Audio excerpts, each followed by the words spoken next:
అందరూ కూడా గట్టిగా హల్లెలూయా హల్లెలూయా. సరే, సమయమందు ప్రకటన గ్రంథము 4వ అధ్యాయము, ప్రకటన గ్రంథము 4వ అధ్యాయము 2వ వచనాన్ని 3వ వచనాన్ని మనం చదువుకుందాం. 2వ వచనం 3వ వచనాన్ని మనం చదువుకుందాం. వెంటనే నేను ఆత్మవశుడనైతిని. అదిగో పరలోకమందు ఒక సింహాసనము వేయబడి ఉండెను. అదిగో పరలోకమందు ఒక సింహాసనము వేయబడి ఉండెను. సింహాసనమునందు ఒకడు ఆసీనుడై ఉండెను. ఆసీనుడైన వాడు దృష్టికి సూర్యకాంత పద్మరాగములను పోలినవాడు, మరకతము వలె ప్రకాశించు ఇంద్రధనుసు లేదా మేఘధనుసు సింహాసనమును ఆవరించి ఉండెను. చాలా చిన్న ప్రార్థన చేసుకుందాం. పరిశుద్ధుడైన మా ప్రియ పరలోకపు తండ్రి, నీకు వందనాలు. ఈ యొక్క లేఖనములు ప్రభువా, నీ యొక్క ప్రభావ దర్శనాన్ని మేము చూస్తున్నాము నాయన.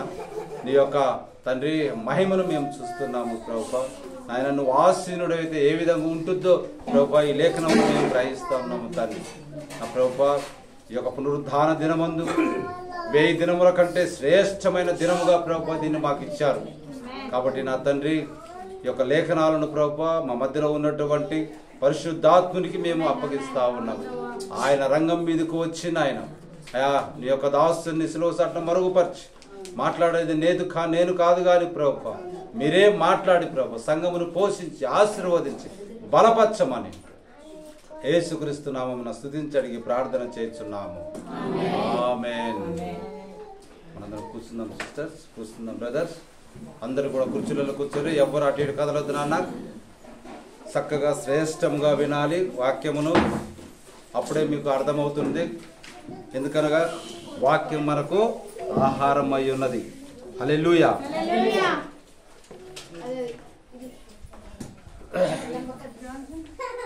రైట్, మనం ఏమి చదువుకున్నాం? అదిగో పరలోకమందు ఒక సింహాసనము వేయబడి ఉండెను. సింహాసనమునందు ఒక్కడు ఆసీనుడై ఉండెను.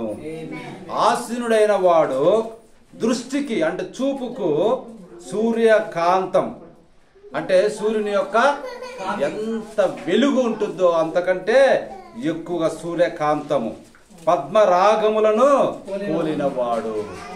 హల్లెలూయా. చూడండి, అంటే పద్మరాగం అంటే ప్రకాశం అన్నమాట, ఎక్కువగా ప్రకాశము. మరకతం వల్లే ప్రకాశించు ఇంద్రధనుస్సును సింహాసనమును ఆవరించి ఉండెను. లేదా మేఘధనుస్సు సింహాసనమును ఆవరించి ఉండెనని మనం చదువుకున్నాం. హల్లెలూయా. దేవుని మహిమ కలుగును గాక. ఇప్పుడు బాగా గుర్తుపెట్టుకోండి, పోయిన ఆదివారం రోజు దేని గురించి మనం మాట్లాడుకున్నాం చెప్పాలి. పోయిన ఆదివారం రోజు దేని గురించి మనం మాట్లాడుకున్నాం? పోయిన ఆదివారం రోజు ఎంతమంది మందిరానికి హాజరై ఉన్నారు ఒకసారి చేతులు ఎత్తండి. ఎంతమంది హాజరై ఉన్నారు ఒకసారి చేతులు ఎత్తండి గట్టిగా. మరి పోయిన ఆదివారం ఏం చెప్పుకున్నాం? రైట్, పుస్తకం. దేని గురించి మాట్లాడుకున్నాము అంటే అప్పుడే మర్చిపోయారా? పోయిన వారం ఏం చెప్పుకున్నదో అన్నది కూడా మీకు మర్చిపోయారు. అంటే మనం ఎక్కడ వింటున్నాం? మనము ఎక్కడ వింటున్నాం ఒకసారి ఆలోచన చేయండి.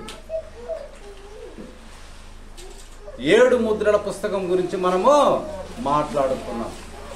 లోపటను వెలుపటను గట్టిగా ముద్రించి ఉన్న పుస్తకం గురించి మనము మాట్లాడుకున్నాం.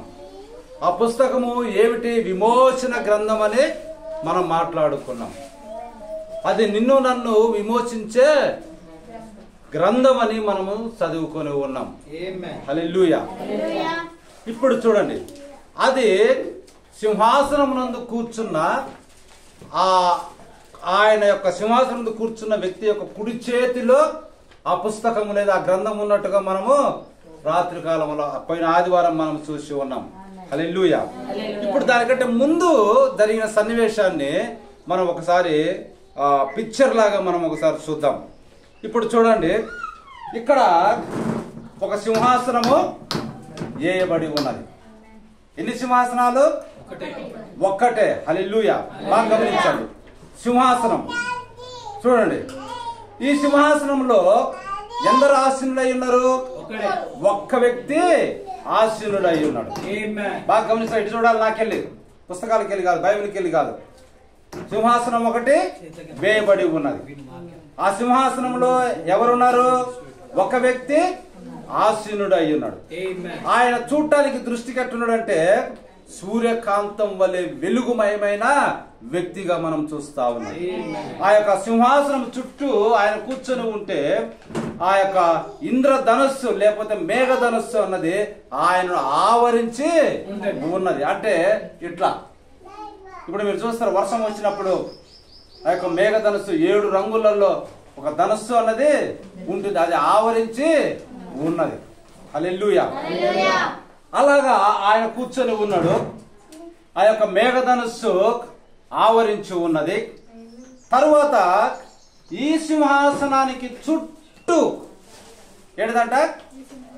ఈ సింహాసనానికి చుట్టూ 24 సింహాసనములు ఉన్నాయి. ఎన్ని సింహాసనాలు? 24 సింహ అంటే 24, 24. బాగా గమనించాలండి, 24. ఆ 24 సింహాసనములలో 24 పెద్దలు ఉన్నారు. ఎవరు కూర్చున్నారు? 24 పెద్దలు. వారు ఎక్కడ కూర్చున్నారు? సింహాసనం. చూడండి, మధ్యలో ఉన్న సింహాసనానికి చుట్టూ వీళ్ళు 24 మంది కూర్చున్నారు. కూర్చొని తెల్లని వస్త్రములు ధరించుకొని ఉన్నారు. హల్లెలూయా. ప్రభువు ఆల్రెడీ ఎల్లప్పుడూ తెల్లని వస్త్రములే ధరించుకొని ఉంటాడు. మనకు చూస్తే చాలా చోట్ల మనకు కనపడతా ఉంటుంది. ఇప్పుడు ఈ పెద్దలు కూడా తెల్లని వస్త్రములు ధరించుకున్నారు. మరియు ఈ 24 మంది పెద్దల మీద సువర్ణ కిరీటములు పెట్టుకొని కూర్చొని ఉన్నారు. బంగారముతో చేయబడినటువంటి కిరీటాలు పెట్టుకొని కూర్చున్నారు. అలా చూడండి, మీరు బాగా గమనించుకోండి. ఒక సింహాసనం ఉంది, అందులో ప్రభు కూర్చొని ఉన్నాడు. ఆయన చుట్టూ 24 సింహాసనాలు ఉన్నాయి. సింహాసనాలు పెద్దలు కూర్చున్నారు. వాళ్ళు తెల్లని వస్త్రములు ధరించుకున్నారు. కిరీటములు, శిరస్సుల మీద బంగారు కిరీటాలు పెట్టుకొని ఉన్నారు. ప్రభువు నుంచి మొత్తము వెలుగుమయముగా ఆయన కనపడతా ఉన్నాడు. హల్లెలూయా. ఇప్పుడు ఈ సింహాసనములో నుండి మెరుపులు, ధ్వనులు, ఉరుములు బయలు వెళ్తా ఉన్నాయి. ఏమేమి వెళ్తా ఉన్నాయంట? మెరుపులు, ధ్వనులు. ఇప్పుడు మెరుపు వచ్చిన తర్వాత ఏమొస్తుంది?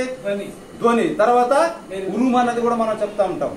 ఉరుములు వస్తా ఉంటాయి, అవి బయలుదేరుతా ఉన్నాయి అక్కడ నుంచి. మరియు సింహాసనం ఎదుట, అంటే ఇది సెంటర్ ఉన్న సింహాసనం, ప్రభు కూర్చున్న సింహాసనం చుట్టూ 24 సింహాసనాలు ఉన్నాయి.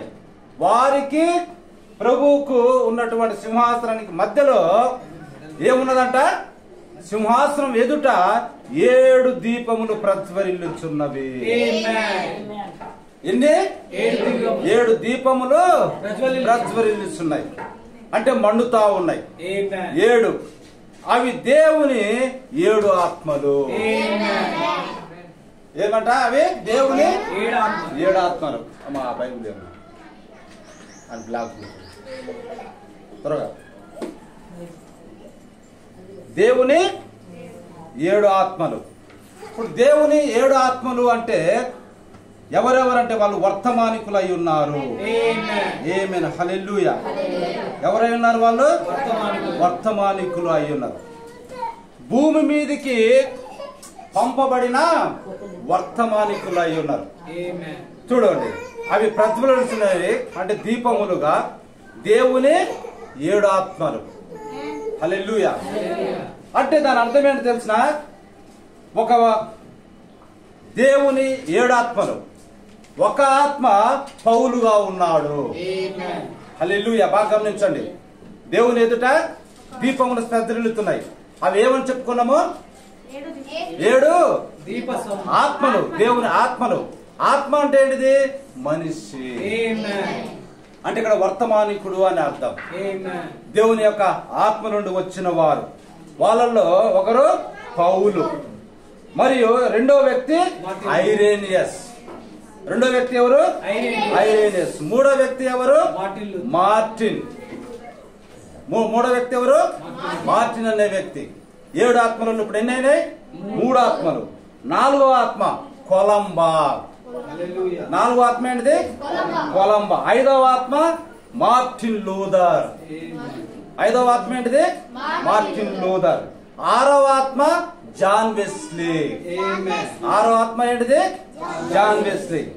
7వ ఆత్మ విలియం మారియన్ బ్రన్హామ్ గారు. చూడండి, 7వ ఆత్మ ఎవరు? బ్రన్హామ్ గారు. ఇప్పుడు ఈ 7 ఆత్మలు 24 సింహాసనాలకు, ఈ సింహాసనానికి మధ్య వీళ్ళు నిలబడి ఉన్నారు. సన్నివేశం బాగా గమనించండి, ఎలాగో కూర్చుని ఉన్నారు. ఆ యొక్క సందర్భాన్ని మీరు బాగా మీ యొక్క దృష్టిలో పెట్టుకోండి. హల్లెలూయా. మరియు ఆ సింహాసనం ఎదుట స్ఫటికమును పోలిన గాజు వంటి సముద్రం ఉన్నట్టుండెను. సింహాసనము ఎదుట ఏమున్నదంట? స్ఫటికం. అంటే ఇట్లా చూస్తే ఒకరికి స్పష్టంగా కనబడుతున్నటువంటి, ఏమాత్రం అంత మరక కూడా లేనటువంటి సముద్రం ఒకటి ఉన్నదండి. హల్లెలూయా, హల్లెలూయా. ఆ సింహాసనముకు మధ్యను, సింహాసనము చుట్టూను, మళ్ళీ సింహాసనానికి మధ్య, సింహాసనానికి చుట్టూను, ముందు వెనక కన్నులతో నిండిన 4 జీవులు ఉండెను. మళ్ళీ ఈ సింహాసనానికి చుట్టూ, ముందు వెనక, ఇటు మధ్య అంటే ఇటు ఏమున్నాయంట? కన్నులతో నిండిన 4 జీవులు ఉన్నాయి. ఇప్పుడు చూడండి, సింహాసనం ఉంది, ప్రభు అందులో ఆసీనుడై ఉన్నాడు. ఎదురుగా ఎవరున్నారు? 7 ఆత్మలు అనే వ్యక్తులు ఉన్నారు. మళ్ళీ చుట్టూ 24 పెద్దలు ఉన్నారు. వారు ఏమి ధరించుకున్నారు? సువర్ణ కిరీటాలు ధరించుకొని ఉన్నారు. మరియు 4 జీవులు అన్నవి మళ్ళీ ఈ సింహాసనానికి చుట్టూ ఉన్నాయి. 24 వాళ్ళ చుట్టూ కాదు, ఈ సింహాసనం చుట్టూ ఎవరున్నారు? 4 జీవులు ఉన్నాయి. వాటి జీవులను పిలుస్తా ఉన్నాం. గుర్తుపెట్టుకోండి. ఇప్పుడు మొదటి జీవి చూడగా సింహం వంటిది. మొదటి జీవి ఎట్లా కనపడుతుంది?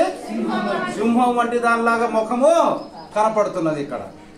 రెండవ జీవి దూడ వంటిది. అంటే ఎద్దు దూడ ఎలా ఉంటుంది? అలాంటి ఎద్దు దూడ వంటిది రెండవది. మూడవ జీవి మనుష్యుని ముఖం వంటిది. మూడవ జీవి ఎట్లుంది? మనుష్యుని ముఖం లాగా కనపడుతుంది. 4వ జీవి ఎగురుచున్న పక్షిరాజు, రెక్కలు విప్పి ఎగురుచున్న పక్షిరాజు ముఖము వంటిది. ఒట్టి ముఖాల వరకు అట్లా. హల్లెలూయా. ఆ 4 జీవులలో ప్రతి జీవికి 6 రెక్కలు ఉండెను. ఎన్నున్నాయి? 6 రెక్కలు ఉన్నాయి. ఇంత ముందు మనము యెషయా గ్రంథము 6వ అధ్యాయము 1 నుంచి మనం చూస్తే అక్కడ కొన్ని జీవులు కనపడతాయి. వాటికి కూడా ఏమున్నాయి? 6 రెక్కలు ఉన్నాయి. హల్లెలూయా. ఇప్పుడు బాగా గమనించండి, ఎన్ని రెక్కలు ఉన్నాయి? 6. అవి చుట్టూను రెక్కల లోపటను కన్నులతో నిండి ఉన్నవి.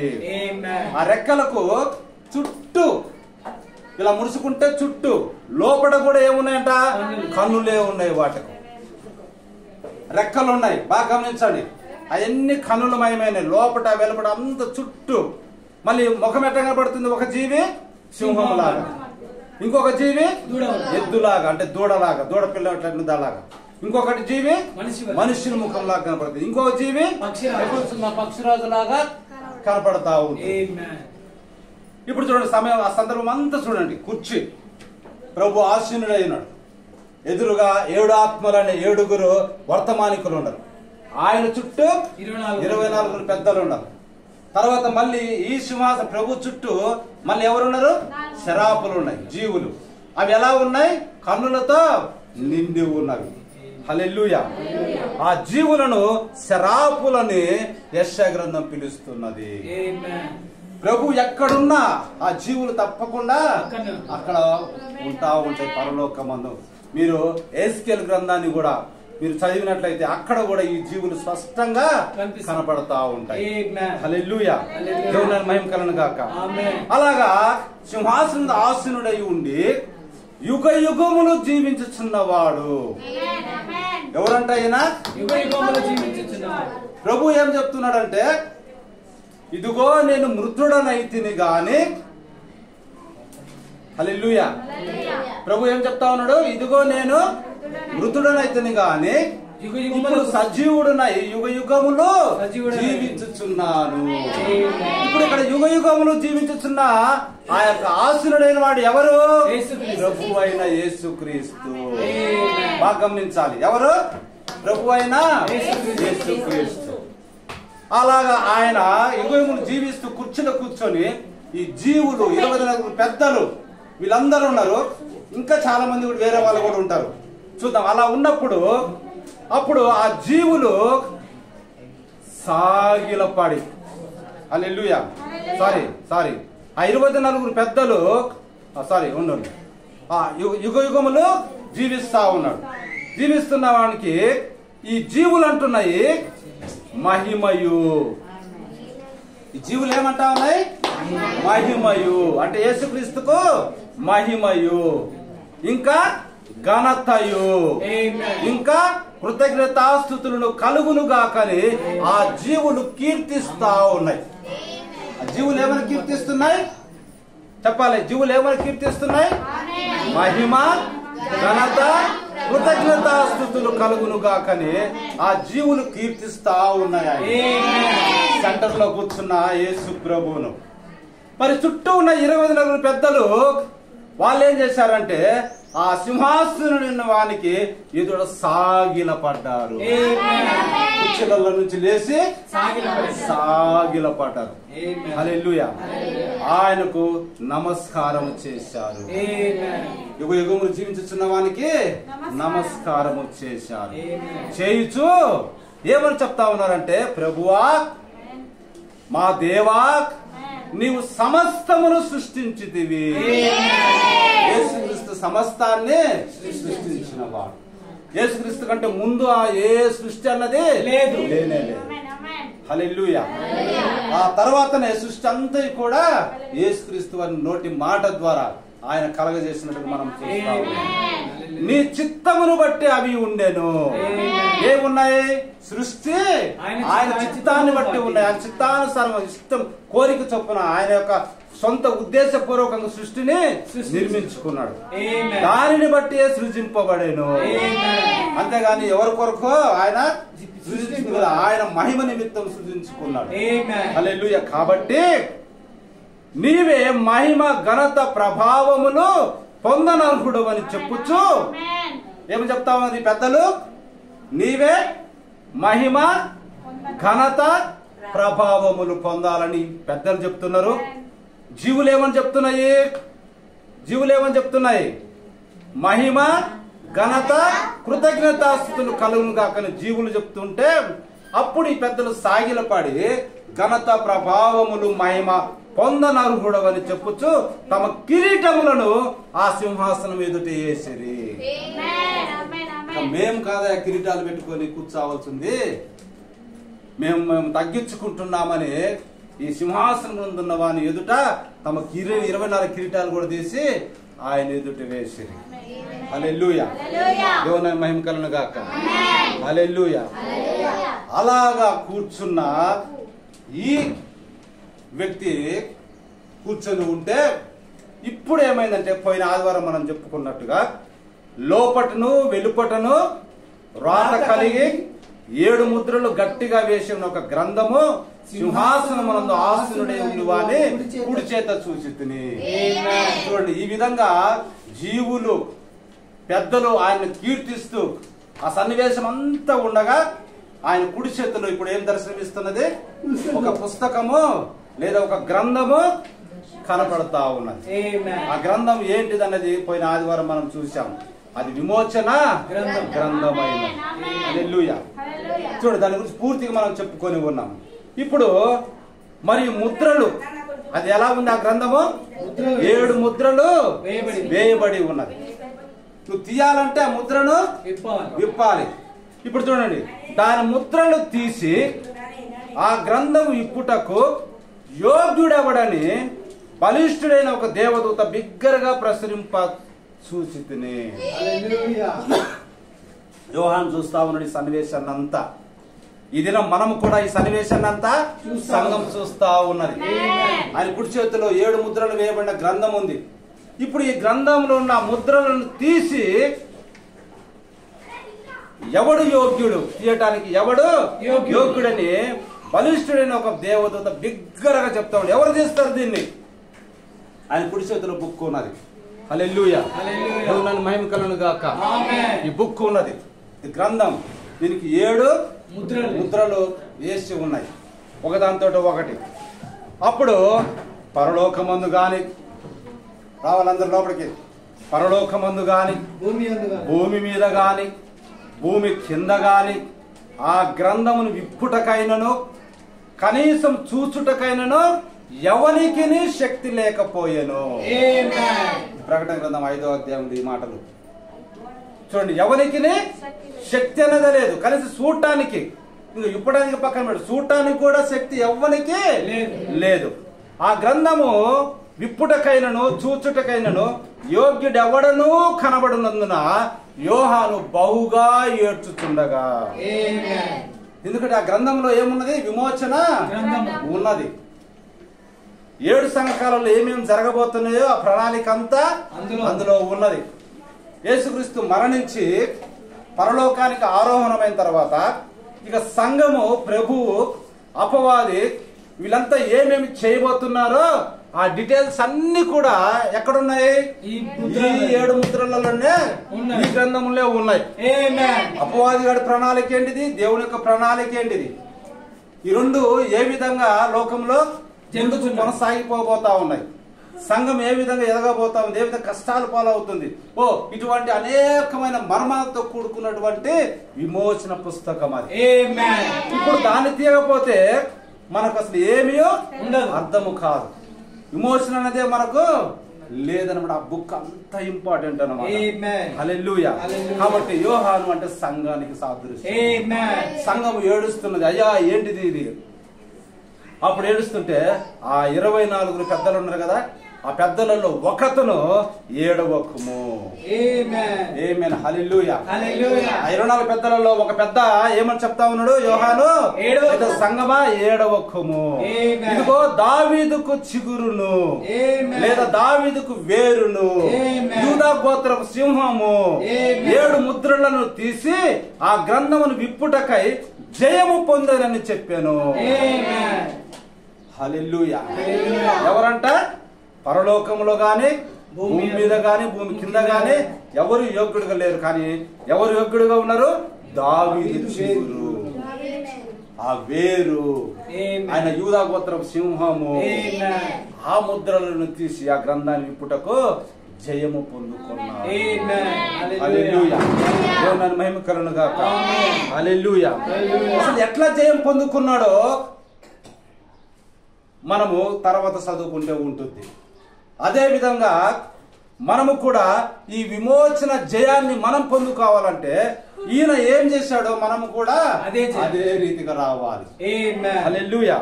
ఇప్పుడు చూడండి, ఆ సింహాసనమునకును ఆ 4 జీవులకును పెద్దలకును మధ్య వధింపబడినట్లున్న గొర్రెపిల్ల నిలిచి ఉండుట చూసి యూదా గోత్రపు సింహం, యూదా చూడండి, దావీదు చిగురు లేకపోతే దావీదు వేరు. ఆయన ఎవరు? యేసుక్రీస్తు అంటే గొర్రె పిల్ల. హల్లెలూయా.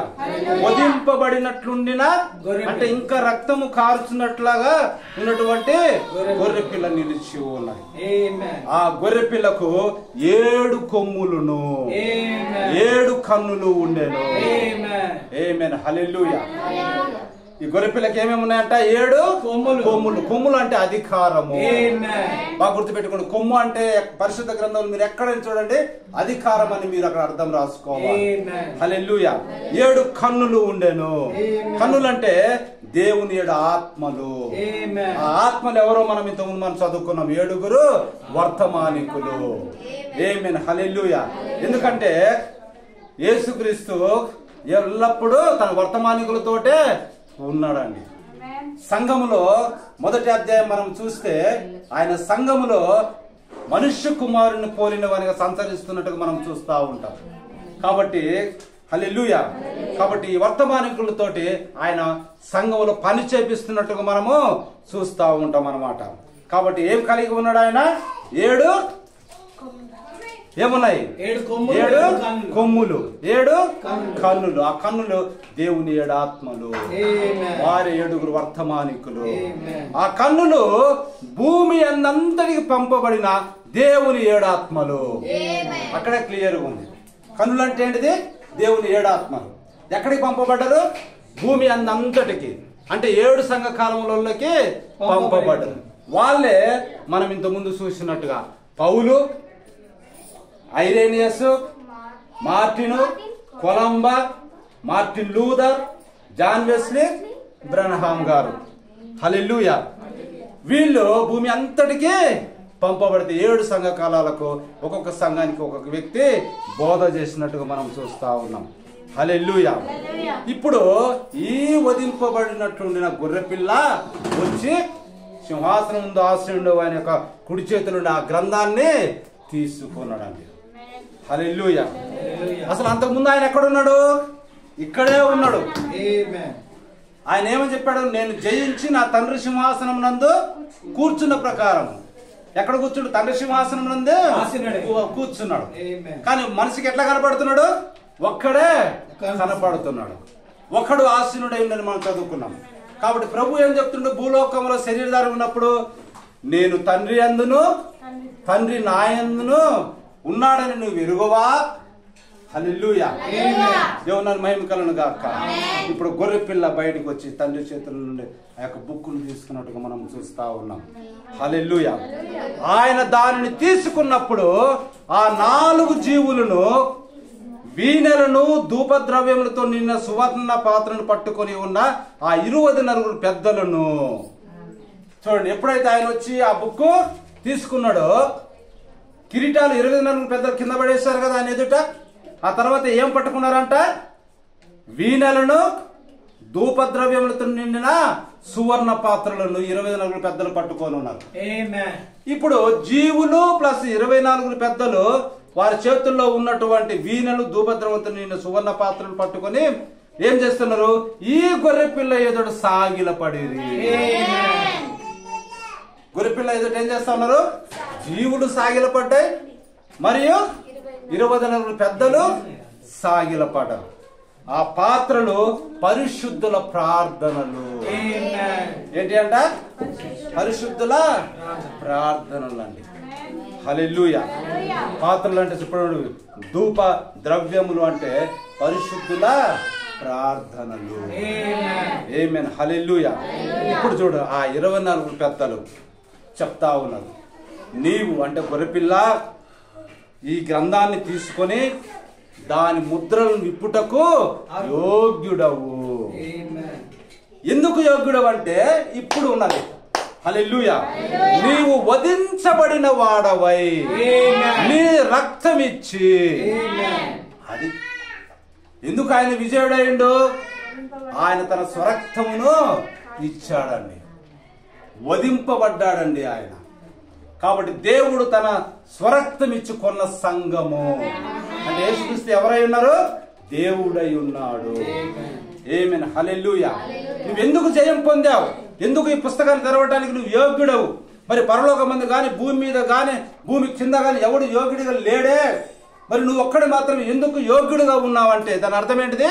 నీవు వధింపబడిన వాడవై నీ రక్తమిచ్చి. రక్తములో ప్రతి వంశములోను ఏం చేస్తా ఉన్నంట? ప్రతి వంశములోను, ఆయా భాషలు మాట్లాడి వారిలోను, ప్రతి ప్రజలోను, ప్రతి జనములోను దేవుని కొరకు మనుషులను కొన్నాడు.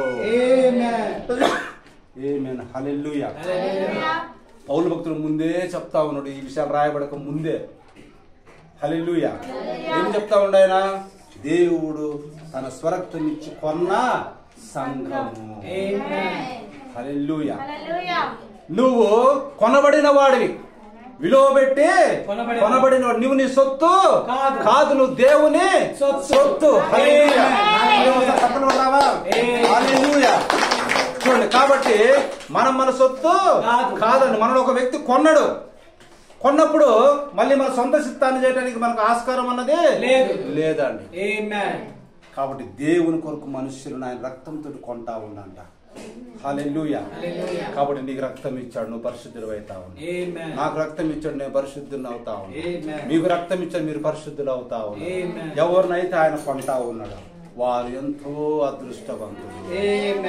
ఆమేన్. హల్లెలూయా. దాన్ని దేవుడు ఆకర్షిస్తున్నాడు.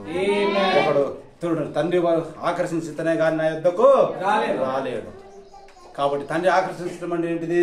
ఆ రక్తము ఆపాదించలాగా, నిన్ను కొనబడులాగన దేవుని వాక్యంతో నిన్ను ఆకర్షిస్తా ఉంది. హల్లెలూయా. కాబట్టి ఏ విధంగా ఆయన అర్హత పొందాడంట? వధింపబడిన వాడవే, నీ రక్తం ఇచ్చి. ఎక్కడి నుంచి? ఒక యూదుల్నే కాదండి, ఒక ఆయన స్వజనాంగాన్నే కాదు, గాని ప్రతి వంశములోను. నీకు ఏదైనా వంశం ఉందని విర్రవీగుతుంటే నీ వంశం నుంచి కూడా మనుషులను ఆయన కొంటా ఉన్నాడు. నీకేదైనా భాష ఉన్నది అంటే ప్రతి భాష ఆయా భాషలను రాయబడి ఉన్నది. ఎన్ని భాషలు కలిగి ఉన్న అన్ని భాషలలో కూడా ప్రభు కొరకు మనుషులు ఈ దినము నిలబడి ఉన్నారండి. అవేంటి ఏం చేశారు? దేవుడు వారిని కొన్నాడు. తర్వాత ప్రతి ప్రజలోను, ఏ జాతి వాళ్ళైనా కానీ ప్రతి జనములోను దేవుని కొరకు మనుషులను కొని మా దేవునికి వారిని ఒక రాజ్యము గాను యాజకులు గాను చేసితివి. ఎందుకొరకు కొంటా ఉన్నాడు? రాజులుగాను రాజ్యముగాను ఉండటానికి, యాజకులుగా ఉండటానికి ఆయన కొంటా ఉన్నాడని. కనుక వారు భూలోకమందు ఏలుదురని కొత్త పాట పాడుదురు. వీళ్ళు ఏం చేస్తారంట? ఈ కొనబడిన వారందరూ కొత్త పాట పాడతారు. ఎందుకంటే రాజ్యము వాళ్ళకున్నది, యాజకులుగా ఉన్నారు. హల్లెలూయా. కాబట్టి వాళ్ళు ఏలుతాం మేమని కొత్త పాట పాడుతున్నారు. మరియు నేను చూడగా సింహాసనమును, జీవులకును, పెద్దలకును ఆవరించి ఉన్న అనేక దూతల స్వరం వినబడెను. ఆ తర్వాత ఈ సన్నివేశం అంతా అయిన తర్వాత ఇంకా ఏం కనపడతా ఉంది? ఆ 24 పెద్దలు, జీవులు, ఈ సింహాసనం చుట్టూ మళ్ళీ ఏం కనపడుతున్నాయి? అనేక దూతల స్వరము. వారి లెక్క కోట్ల కొలదిగా ఉండేను. ఆమేన్. హల్లెలూయా. ఇంకా చూడండి, నా చుట్టూ ఇంకేమున్నాయంట? కోట్ల కొలది దేవదూతలు ఉన్నారండి. దూతల స్వరం కోట్ల కొలది. హల్లెలూయా. ఇదే సన్నివేశం కాడ మనం చూస్తూ ఉంటాం. యెషయా గ్రంథం 6వ అధ్యాయము మనం చదివితే ఆడ కూడా కోటాను కోట్ల దూతలు ఆ యొక్క స్వరానికి పరిశుద్ధుడు పరిశుద్ధుడు పరిశుద్ధుడు అని పిలుస్తుంది. గడప కమ్మలో అది కూడా అదిరిపోయినట్టుగా మనం చూస్తా ఉంటాం. హల్లెలూయా. దేవుని మహిమ కలుగును గాక. కాబట్టి వారందరూ అంటారు వధింపబడిన గొర్రె పిల్ల.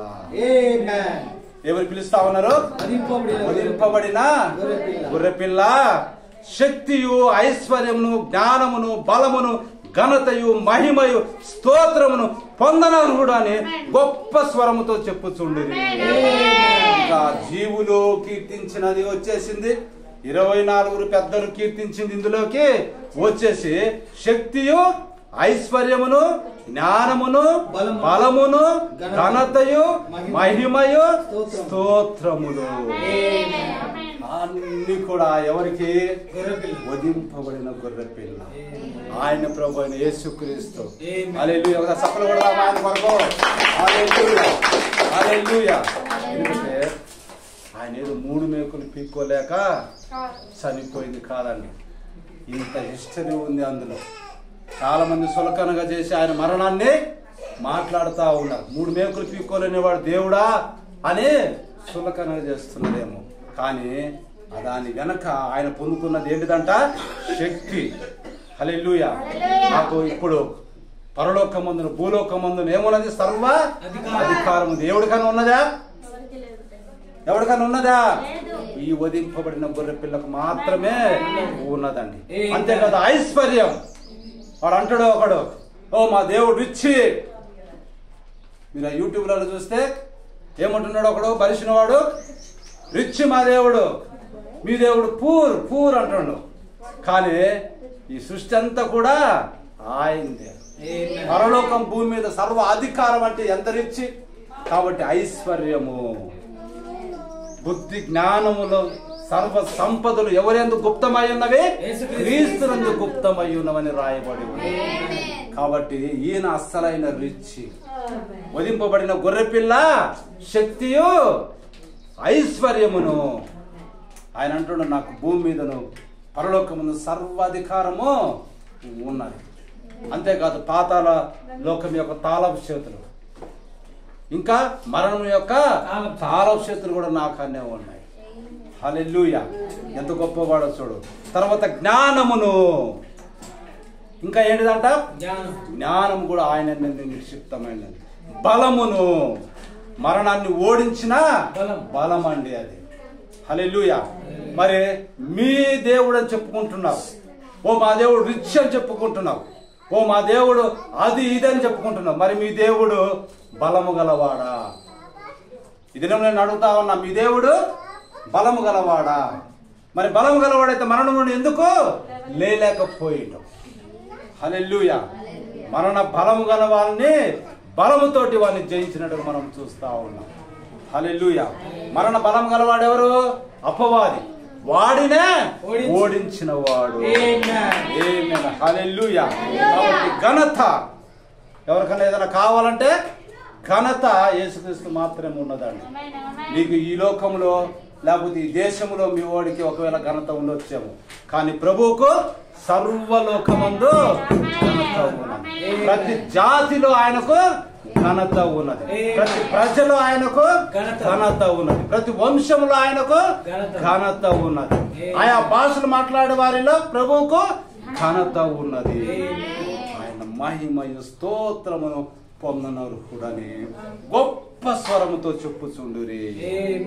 అతడు పరలోకమందును భూలోకమందును భూమి కిందను సముద్రంలో ఉన్న ప్రతి సృష్టము చూడు. ఎన్నంట? పరలోకమందును భూలోకమందును భూమి కింద ఉన్నది, మన సముద్రములో ఉన్న ప్రతి సృష్టి అనగా వాటిలో ఉన్న సర్వమును సింహాసనాసీనుడై ఉన్న వానికి గొర్రె పిల్లకును స్తోత్రమును ఘనతయు మహిమయు ప్రభావములు యుగ యుగములు కలుగుగా కని చెప్పుట వింటివి.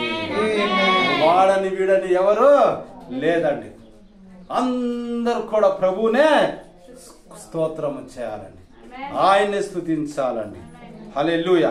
కాబట్టి ఈ విధంగా చెప్తా ఉంటే ఆ 4 జీవులు ఆమెన్ అని చెప్పగా ఆ పెద్దలు సాగిలపడి నమస్కారం చేసింది.